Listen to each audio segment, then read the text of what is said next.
1-2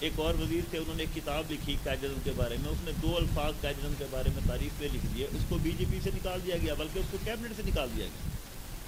اب جس ملک کا یہ نظریہ ہو, جس ملک کا یہ ذہن ہو, جس ملک میں غریب سے غریب تر, ہمارے ملک میں اللہ تعالیٰ کا بڑا کرم ہے, ہمارے ملک میں اتنی غربت نہیں ہے جتنی انڈیا میں. بلکہ میں تو ایک جگہ پہ پڑھ رہا تھا کہ ننگا بھارت, وہاں پہ 30% آبادی ایسی ہے انڈیا میں جو بھوک کی وجہ سے لوگ پریشان ہوتے ہیں, پتے کھانے پہ مجبور ہوتے ہیں, ان کے پاس کپڑے پہننے کے لیے کچھ نہیں ہوتا. لیکن اس کے جو وزیر اعظم صاحب ہیں جنگی جنون سوار ہیں. اس کرونا کے حالات میں اپنی پوری دنیا حالت جنگ میں ہے, لیکن وہ اپنا ہتھیاریں خرید رہے ہیں امریکہ سے, رشیا سے ہتھیاریں خریدنے کے معاہدے کر رہے ہیں. باقی دیکھیں, اللہ تعالیٰ خیر کرے, کچھ حد تک بہترین حالات ہیں. آج اس پچھلے ہفتے عرب ممالک نے کچھ ہمت کی ہے, اللہ تعالیٰ ان کو ہمت دے کہ انہوں نے انڈیا کے خلاف آواز اٹھائی ہے, مسلمانوں کے خلاف جو ظلم ہو رہے ہیں وہاں پہ آواز اٹھائی ہے.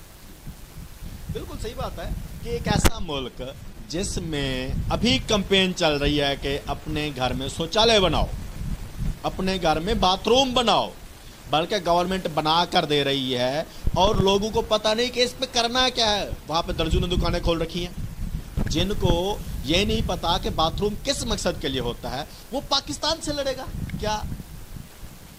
دیکھیں جی, پاکستان سے لڑنا تو بعد کی بات ہے, پہلے تو ان کے اپنے ملک میں جو تحریکیں چل رہی ہیں اس کو تو دیکھیں آپ. میں تو یہ سمجھتا ہوں کہ عنقریب بہت جلد ہندوستان کے 3 ٹکڑے ہونے والے ہیں. ایک خالستان کے نام سے بنے گا جو تحریک چل رہی ہے وہاں پہ, اور ایک نیا پاکستان وہاں پہ بنے گا. جتنا ظلم وہ وہاں پہ ڈھا رہے ہیں, ہمیشہ میری بات سنیں, جب بھی کوئی تحریکیں چلتی ہیں تو وہ بے پناہ ظلم کی وجہ سے.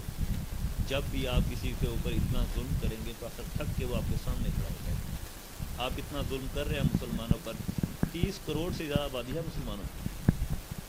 اب ان کو اقلیت میں وہ شمار کرتے ہیں, بہت بڑی اقلیت ہے ہندوستان میں. کیا حقوق دیے انہوں نے آج؟ بابری مسجد کا ایشو آپ دیکھ لیں, سپریم کورٹ تک. اظہر بھائی, سپریم کورٹ نے جو فیصلہ دیا ہے اس میں انہوں نے لکھا ہے کہ جی ہماری جو یہ بک ہے اپنی مسلم کی, وہ کوئی دینی کتاب ہے ہندوؤں کی, اس میں لکھا ہوا تھا اور اس لیے ہم نے فیصلہ دے دیا کہ یہ بابری مسجد کو شہید کر دیا. اب دیکھیں نا, اتنی انتہا پسند.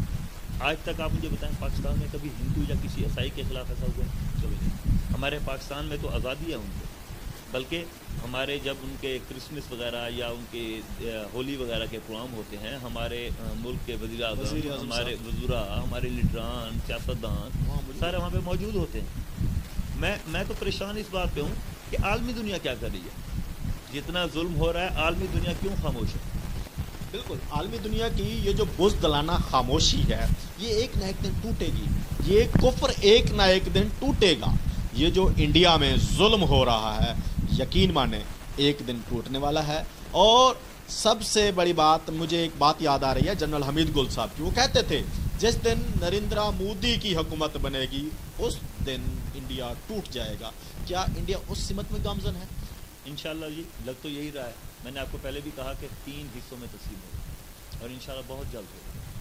جب ظلم حد سے بڑھتا ہے تو وہ ریاست یا وہ ملک جو ہے وہ ٹوٹنے کے در پہ ہوتا ہے.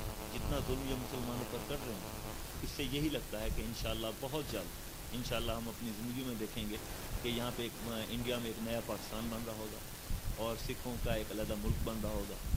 جتنا ظلم اللہ تعالیٰ نے ان کو چھوٹ بے شک دی ہوئی ہے, لیکن انشاءاللہ ان کو یہ عذاب بھگتنا پڑے گا. بالکل. اچھا, دوسری چیز یہ ہے کہ آپ بتا رہے تھے کہ انڈیا جو ہے وہ دفاعی ساز و سامان خرید رہا ہے, وہ جنگی طیارے خرید رہا ہے, وہ میزائل تک نہیں بنا سکتا بلکہ انہوں نے راکٹ بنایا چاند پر جانے کے لیے اور وہ چلتے ہی ٹھوس ہو گیا. اور وہ انہوں نے 1975 سے طیارے بنائے ہوئے ہیں انڈیا کے, جو ہے جس طرح ہم پاکستان نے JF-17 تھنڈر بنایا, انہوں نے 1975 سے بنائے ہوئے ہیں. اور ابھی تک ان کی جو ایئر فورس ہے, انڈین ایئر فورس, وہ ان طیاروں کو اپنے بیڑے میں شامل نہیں کر رہی ہے. کیا انڈیا کے جو ہے دفاعی سامان خریدتے ہیں اس کی سب سے بڑی وجہ یہی ہے کہ وہ جو ہے خود نہیں بنا سکتے؟ بالکل جی, ان کے پاس اس ٹائم ایسی کوئی مشینری یا سمجھ لیں یا کوئی ایسا جنگی ساز و سامان موجود اپنے ملک کا نہیں ہے. وہ رشیا سے خریدتے ہیں زیادہ تر یا امریکہ سے خریدتے ہیں. اس کی وجہ بھی یہی ہے کہ انہوں نے پاکستان کے خلاف ہر وقت جارحیت کرنی ہوتی ہے. ان کو خطرہ رہتا ہے کہ کبھی بھی جنگ ہو سکتی ہے, کیونکہ ان کا کردار ہی ایسا ہے. ٹھیک ہے, اس لیے انہوں نے امریکہ سے پچھلے ہفتے انہوں نے معاہدہ کیا ہے. اس سے پہلے انہوں نے رشیا کے ساتھ معاہدہ کیا ہے. ان کا جنگی جنون تو دیکھ کے لگتا ہے کہ وہ ہر وقت تیار ہے جنگ کے لیے.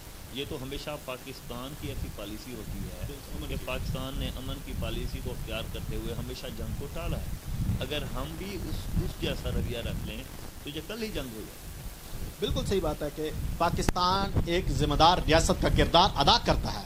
اس کی پہلے دن سے ہی یہ کوشش رہی ہے کہ جنوبی ایشیا کے امن کو, دنیا کے امن کو برقرار رکھا جائے. اس میں کسی کے ساتھ زیادتی نہ ہو, کیونکہ جب جنگ ہوتی ہے وہ یہ نہیں دیکھتا کہ اس میں ہندو مر رہا ہے یا مسلمان مر رہا ہے. جنگ میں صرف لوگ مرتے ہیں, انسان مرتے ہیں. اور پاکستان کا ہمیشہ سے یہی موقف رہا ہے کہ کوئی قتل و غارت نہ ہو. اب کچھ دن پہلے جو ہے انڈیا کے وزیر اعظم نریندر مودی صاحب کہہ رہے تھے کہ کرونا سے بعد میں نپٹیں گے, پاکستان سے پہلے نمٹ لیتے ہیں. اس کے بارے میں آپ کیا کہیں گے؟ اظہر بھائی, صرف انڈیا کا یہ حال نہیں ہے. آپ امریکہ کے بارے میں سن لیں. اب ان کے صدر جو ہیں ٹرمپ صاحب, جب یہ کرونا شروع ہوا تو انہوں نے چائنا پہ الزام لگانا شروع کر دیا. یہی سیم پالیسی جو انڈیا کی ہے پاکستان کے حوالے سے, وہی امریکہ کی. امریکہ بھی دھمکیاں دے رہا ہے اس کرونا کے حالات میں, انڈیا بھی ہمیں دھمکیاں دے رہا ہے اس کرونا کے حالات میں. اب بلکہ میں تو پرسوں پڑھ رہا تھا ایک جگہ پہ, ایک ان کی انسٹیٹیوٹ ہے وہاں پہ, لیبارٹری ہے امریکہ میں. انہوں نے ریسرچ کرنے کے بعد یہ نتیجہ کیا ہے کہ یہ چائنا کی طرف سے کرونا نہیں آیا, بلکہ یہ چمگادر کے کھانے کی وجہ سے آیا. لیکن آج تک ٹرمپ صاحب جو ہیں وہ چائنا پہ الزام لگا رہے ہیں. یہی پوزیشن انڈیا کی ہے.